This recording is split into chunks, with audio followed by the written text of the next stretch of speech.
नमस्कार, आप देख रहे हैं देश मोर्चा न्यूज़ और मैं हूं आपके साथ संजय राजपूत। आज मैं आपको एक ऐसे शख्स से मिलाने जा रहा हूं जिनके गाने अक्सर ट्रेंडिंग में चलते रहते हैं और वो उनका रोल जो है वो अपनी संगीत की दुनिया में इतना महत्वपूर्ण है कि अगर वो अपना रोल जो है बखूबी ना निभाएं तो शायद ही कोई गाना ट्रेंडिंग पे आ पाएगा। तो मोहित जी, स्वागत है आपका देश मोर्चा न्यूज़ पर। जी बहुत बहुत धन्यवाद। मेरा नाम मोहित उपाध्याय है। वर्तमान में मैं कानपुर बिठूर में निवास करता हूं। तो जैसा कि हम काफ़ी दिन से देख रहे हैं आपके गाने जो है कोई ना कोई गाना ट्रेंडिंग पे चला ही रहता है और मतलब आजकल ट्रेंड में आने के लिए लोग कुछ भी करते हैं। तो ये जो आप इस लाइन में आए हैं, गाना लिखना शुरू किए हैं, ये जर्नी जो है आपकी कहाँ से स्टार्ट हुई? भगवान के भजन लिखना, बाबा जी का गुणगान करना, ये मुझे अच्छा लगता है और वर्तमान में अभी 2-3 साल से मैं ये कर रहा हूँ। 3 साल हो गए मुझे लिखते लिखते और बाबा जी की दया है, जो भजन चल रहे हैं, बाबा जी को रिझाने का अवसर प्राप्त हो रहा है। अपने आप को मैं सौभाग्यशाली मानता हूँ।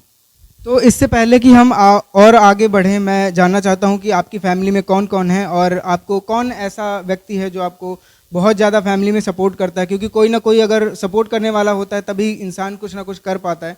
तो मैं सबसे पहले चाहूँगा कि आप अपनी फैमिली के बारे में थोड़ा सा बताएं, इसके बाद हम अपनी बातों का सिलसिला आगे करते हैं। और कुछ सवाल हैं मेरे जिनसे कि जो मैं अक्सर राइटर या सिंगर, मतलब जो भी म्यूज़िक की दुनिया से जुड़े होते हैं, मैं उन लोगों से सवाल करता हूँ। तो ये सब चीज़ों के बारे में हम जानने वाले हैं, लेकिन पहले आप बताइए अपनी फैमिली के बारे में थोड़ा सा। जी, पिताजी मेरे 3 भाई हैं। सबसे बड़े पिताजी हैं, दादी माँ हैं, चाचा हैं, चाची हैं, 2 बहन हैं, भाई हैं। और वैसे तो सबका सपोर्ट है मुझे। मेरे गुरुजी का बहुत आशीर्वाद है मेरे ऊपर और जो सबसे ज़्यादा सपोर्ट है वो मेरे चाचा का है। चाचा का सपोर्ट बहुत है मेरे लिए, वो किसी भगवान से कम नहीं है मेरे लिए। आपकी जो जर्नी है उसके बारे में हम जानना चाहेंगे कि ये जर्नी कहाँ से स्टार्ट हुई, मतलब कैसे आपको लगा, खुद से लगा या किसी ने आपको बोला कि आपको राइटर बनना चाहिए, आपको भजन लिखना चाहिए या इस लाइन में आना चाहिए, इस फील्ड में आना चाहिए? क्योंकि इस उम्र में अक्सर होता है कि लड़के जो पढ़ लिख करके कुछ अच्छा करना चाहते हैं, बिजनेस करना चाहते हैं या किसी नौकरी में जाना चाहते हैं, क्योंकि अक्सर लोग काफ़ी समय जो है इसमें व्यतीत कर देते हैं क्योंकि उनको पता ही नहीं होता कि उनको लाइफ में करना क्या है। तो आपने इतनी कम उम्र में जो ये फील्ड चुन ली है कि आपको ये करना है और उसमें आप कहें कि थोड़ा सा सफलता वाली सीढ़ी पर चढ़ गए हैं, तो कैसे शुरुआत हुई थी इस लाइन की? जी, मेरा मानना है हर व्यक्ति के अंदर एक प्रतिभा होती है और उस प्रतिभा को निखारने का एक अवसर परमात्मा देता है। तो एक समय मुझे ऐसा लगा, लिखने का मेरा शुरू से ही अभ्यास था, लेकिन एक समय मुझे ऐसा लगा कि हाँ, मैं कुछ लिख सकता हूँ। और सर्वप्रथम जो मैंने कुछ लिख करके अपने पोस्ट एक डाली थी फेसबुक पर, जिसके माध्यम से मैंने देखा था कुछ लोगों ने उसे कॉपी किया था, तो मुझे मन में आया कि शायद मैंने अच्छा लिखा है। और उसके बाद में मैंने लिखना प्रारंभ किया और जो सबसे पहला मेरा गीत आया था चले है गुजारा, जो निकिता अग्रवाल जी ने गाया था, दिल्ली से हैं जो बहन हमारी, उन्होंने गाया था। और उसी के बाद से लिखना मेरा जारी रहा, बाबा विश्वनाथ की कृपा रही और जारी है अभी भी लिखना।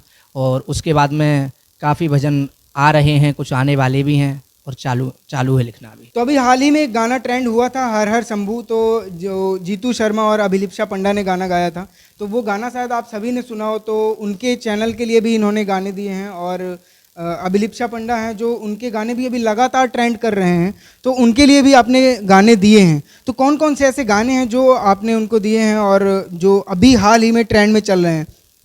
ये बाबा विश्वनाथ की कृपा है कि मेरे लिखे हुए बोल उनको पसंद आ रहे हैं, उनका स्नेह है। और अभी हाल ही में एक गाना आया है, कालों के काल मेरे महाकाल, जो बहुत ही प्यारा भजन है। और उससे पहले भी हर हर गंगे शिव पार्वती संगे, एक गाना ये भी अभिलिप्सा पंडा दीदी जी ने गाया है। और सावन आयो और कुछ और भी भजन आने वाले हैं जो उन्होंने गाए हैं। और जीतू शर्मा भैया जी के प्रोडक्शन पे भी कुछ भजन आए हैं। शिव शंकर शंभू मेरे हैं, ये हाल ही में हमारा गाना आया है, बहुत ही प्यारा भजन है। तो हमने सुना है कि आप गुरुकुल में ही पढ़े हैं और गुरुकुल में ही अभी वर्तमान में आप पढ़ा रहे हैं। जी, मैं श्री नेत्रपाल गुरुकुल विद्या पाठशाला बिठूर कानपुर में है, उसमें मैंने शिक्षा ली है और वहीं पढ़ा रहा हूँ। और मेरे भजनों में जो मुझे सहायता प्राप्त होती है वो संस्कृत से बहुत ज़्यादा सहायता प्राप्त होती है, क्योंकि अभी प्रायः जो भजन आ रहे हैं संस्कृत के श्लोकों का उनमें बहुत ज़्यादा उच्चारण चल रहा है। और कोशिश रहती है मेरी भी कि संस्कृत को कैसे आगे बढ़ाया जाए, तो मैं मेरे भजनों के माध्यम से भी संस्कृत को आगे ले जाने का कार्य कर रहा हूँ, शेष शिव जी की इच्छा। तो आप जैसे आपने बताया कि आप गुरुकुल में अभी इस समय जो है पढ़ा भी रहे हैं, तो कैसे इतना मतलब जो आपकी दिनचर्या है उससे कैसे आप टाइम निकालते हैं, कब ये गाने लिखते हैं और कब ये प्रोसेस है? क्योंकि जो राइटर होते हैं उनको बहुत सारे ऐसे राइटर हैं जो कि कहते हैं कि उनको गाना लिखने के लिए किसी एकांत सी जगह में जाना होता है। तो आप जैसे गुरुकुल में पढ़ाते रहते हैं, तो वहाँ पर आपको क्या मतलब ये चीज़ अच्छी लगती है लिखना, आपको समय मिल पाता है या फिर कहाँ आप गाने लिखते हैं? जी, मेरा मानना ऐसा है कि जो मैं लिखता हूँ उसके लिए एकांत की आवश्यकता मेरे लिए नहीं है, क्योंकि मैं पढ़ाते हुए भी सोचता रहता हूँ। और उसके लिए हाँ, ये ज़रूर है, रात्रि में जब मुझे गुरुकुल से जब मैं आता हूँ तो उसके बाद मैं रात्रि में कभी-कभी मैं लिखता हूँ। और बगल में ही गंगा जी का तट है, गंगा जी किनारे जाता हूँ, वहाँ पे लिखता हूँ मैं।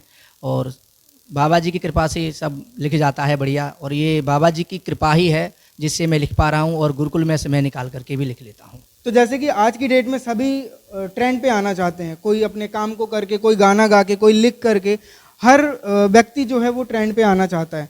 तो आपके जो गाने हैं वो एक हद तक पहुंच चुके हैं, सभी हैं जो मिलियंस में जाना चाहते हैं, और आपके गाने, आपके लिखे हुए गाने जो हैं वो ट्रेंड पे पहुंच चुके हैं ऑलरेडी। तो अब आपका आगे का प्लान क्या है कि मतलब बॉलीवुड की तरफ आप जाना चाहते हैं या बॉलीवुड की तरफ जाने का कुछ ऐसा इरादा है, या फिर इसी लाइन में रहकर, डिवोशनल में ही रहकर सिर्फ भक्ति भजन ही बनाना चाहते हैं? अभी वर्तमान में तो भक्ति भजन ही है। शेष विश्वनाथ जी की इच्छा बाकी ये है कि संस्कृत का जितना ज़्यादा से ज़्यादा प्रचार भजनों के माध्यम से, संगीत के माध्यम से हो सके, मेरा मानना ऐसा है। और जैसे कि अभी देख भी रहे हैं आप, बॉलीवुड में भी बहुत से भजन आ रहे हैं जिसमें हमारे संस्कृत का उच्चारण किया जा रहा है, श्लोकों का, और उसमें अगर रहा तो कर सकते हैं, लेकिन भजन के माध्यम से ही जाना चाहते हैं। लेकिन बॉलीवुड में आजकल रायता भी बहुत ज़्यादा फैला हुआ है, आपको पता होगा, कुछ ना कुछ रोज़ वायरल होता रहता है कि इसने ये किया, ऐसा किया। तो वहाँ पर जो है वो कचरा भी बहुत है। बॉलीवुड अच्छा भी है लेकिन वहाँ पर ऐसी गंदगी भी है, उसको आप कैसे देखते हैं? वो मेरा मानना ऐसा है कि पिंडे पिंडे मत भिन्ना एक लाइन है, हर व्यक्ति अपने अपने मत के अनुसार चलता है। और अगर हम अच्छा करना चाहते हैं, हम अच्छा करेंगे तो परमात्मा हमारा साथ देता है और हमारे साथ अच्छा ही होगा। और मेरा मानना यही है कि जब हम परमात्मा के कार्य में लगे हैं भजनों के माध्यम से, तो परमात्मा निश्चित ही हमारी जीत कराता है और अच्छा होता है हमारे साथ। तो जैसे आप ये गाने लिखते हैं, तो बॉलीवुड में भी क्योंकि बहुत सारे राइटर हैं, लेखक हैं, तो आपकी जो इंस्पिरेशन है, जिनसे आप सीखते हैं, आपको सीखने को मिलता है, तो वो क्या बॉलीवुड से भी है कोई, या फिर आपके गुरुजी और जो आपने बताया था तो सिर्फ वही हैं? गुरुजी हैं मेरे सर्वप्रथम, उसके बाद जो मैं गाना लिखना जैसे कि अभी जो चल रहे हैं, और आदरणीय मनोज मंत्र शुक्ल जो हैं, उनको मैं सुनता भी हूँ और उनकी कलम मुझे बहुत पसंद है।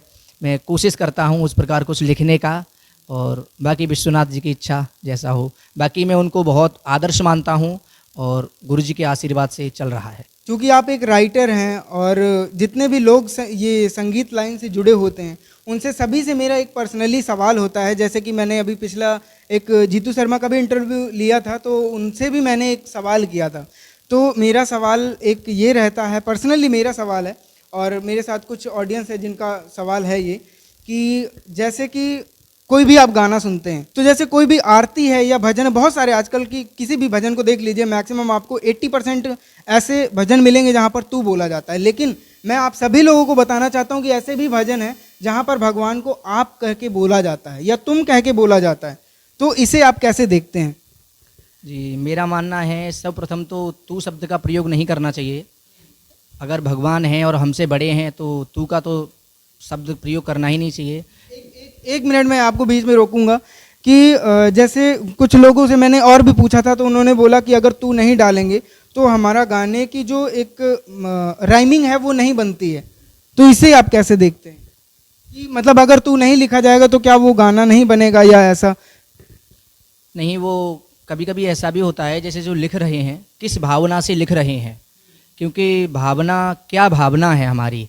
कभी हम लिख रहे हैं जैसे कि हम भगवान कृष्ण के लिए लिख रहे हैं, तो कृष्ण को ज़्यादातर लोग यार, सखा, इन शब्द का प्रयोग करते हैं, लेकिन इसका ये मतलब नहीं है कि आप हर भाव में यार या सखा या तू या ते का प्रयोग करेंगे। कुछ भाव हैं, जैसे 100 भाव हैं तो एक भाव में हम कर सकते हैं। और मेरा जो मानना रहता है मैं बहुत कम ही तू और तुम ते का शब्द का प्रयोग करता हूँ, क्योंकि ऐसा नहीं है कि अगर हम तू और ते नहीं लगाएंगे तो भाव बनेगा नहीं या भजन बनेगा नहीं। भजन बनेगा क्योंकि शब्दों का भंडार है और आपके पास शब्द होने चाहिए, ते और ते का नहीं है। लेकिन हाँ ये है, यहाँ पे जो बात है कि व्यक्ति किस भाव से लिख रहा है, भाव लिखने का उसका क्या है, मतलब वो किस कहानी पे आधार पर भाव लिख रहा है। तो मेरा मानना यही है कि वो कहानी के आधार पर भाव चलते हैं। बाकी यह है कि तू और ते का प्रयोग नहीं करना चाहिए। मैं अपनी कलम को बहुत साफ और सुथरा रखना चाहता हूँ, क्योंकि कलाकार का कोई एक आकार नहीं है जहाँ वो बंद हो जाए। नहीं, बिल्कुल सही कहा आपने। लेकिन इसमें जो भी लोग कहते हैं कि अगर तू नहीं बोलेंगे तो वो कॉम्पोजिशन नहीं बनेगी, वो गाना ही नहीं बन सकता, उनके लिए आप क्या कहेंगे? नहीं, उनके लिए यही है कि ऐसा नहीं है कि नहीं बन सकता। आप कोशिश करिए, बहुत प्यारे प्यारे शब्द हैं, बहुत अच्छे अच्छे शब्द हैं। अगर हम कोशिश करेंगे तो कुछ भी हो सकता है। और अगर ऐसा कोई भाव है जो नहीं बन रहा है तो कोशिश करूँगा कि मैं सही कर सकूँ, उसको सही कर सकूँ। और यही है, क्योंकि कलाकार का ऐसा, आज अगर हमने कोई भाव बना भी दिया, कला का कोई आकार नहीं है, कल को भाव का कोई पता नहीं है, भजन का कि कौन सी चीज़ कब ट्रेंड में आ जाए इस वर्तमान समय में। और आपका ओहदा आज वर्तमान में हो सकता है छोटा हो, लेकिन कल जब बड़ा हो जाए तो फिर आपके ऊपर एक चिन्ह भी आ जाता है, प्रश्नवाचक, कि आपने ऐसा लिखा था, आपने वो किया था, तो सही नहीं रहता। इसलिए हमेशा अपनी कलम को शुद्ध और साफ रखना चाहिए, मेरा यही मानना है। तो जैसे कि आपने कहा कि ये सब भाव की बात होती है, अगर आपके अंदर श्रद्धा है तो आप उस हिसाब से लिख रहे हैं तो उसको तू में आप लिख सकते हैं, या उन्होंने जैसा जो लोग करते आ रहे हैं। तो बॉलीवुड में भी, क्योंकि इस टॉपिक के ऊपर अभी कोई भी बात नहीं कर रहा है, या फिर किसी भी नेशनल टीवी चैनल पे कोई बात नहीं कर रहा है इस टॉपिक के ऊपर, तो जो लोग भी वीडियो देख रहे हैं और जितने लोग भी इस लाइन से जुड़े हुए हैं, जो भी राइटर इस वीडियो को देख रहे हैं या इस लाइन से जो भी जुड़ा हुआ है और वो लिखने के शौकीन हैं, तो मैं आप सभी से एक चीज़ की गुजारिश करना चाहूँगा कि अगर आप लोग भी गाने लिखते हैं या भजन लिखते हैं तो प्लीज़ कोशिश करिए कि हमारे जो भगवान हैं, जो हमारे आराध्य हैं, उनको आप तू करके ना कहें। क्योंकि अगर आप अपने पिताजी को भी पिताजी की जगह अगर तू तड़ाक करके ऐसे शब्दों का यूज़ करेंगे तो वो चीज़ अच्छी नहीं लगेगी। तो मेरा बस यही रिक्वेस्ट है आप लोगों से, आप जो हो सके, अगर गाने में हो सके तो प्लीज़ आप भगवान को आप कहें और तुम कहें, ऐसे करके संबोधित करके गाने लिख सकते हैं। अब मेरा अगला सवाल है वो थोड़ा आपकी पर्सनल लाइफ से रिलेटेड है। जैसे कि आपकी जो ये वेशभूषा है, तो ये ऐसी ही रहती है या फिर आप गुरुकुल में पढ़ाते हैं इसलिए ऐसी रहती है, या आप बाहर जैसे जाते हैं तो भी ऐसी रहती है? ये इसका क्या मतलब राज है? नहीं, ज़्यादातर तो ऐसे ही रहते हैं, और घर पे रहें या बाहर रहें, ज़्यादातर इसी वेशभूषा में रहते हैं। और गुरुकुल में रहते रहते मुझे करीब 13-14 साल हो गई हैं, तब से इसी वेशभूषा में हैं। और गुरुकुल की हमारी परंपरा है, और कहते भी हैं कि भगवान ने दिया है जब हिंदू धर्म में जन्म, तो भगवा ओढ़ने में कैसी शर्म।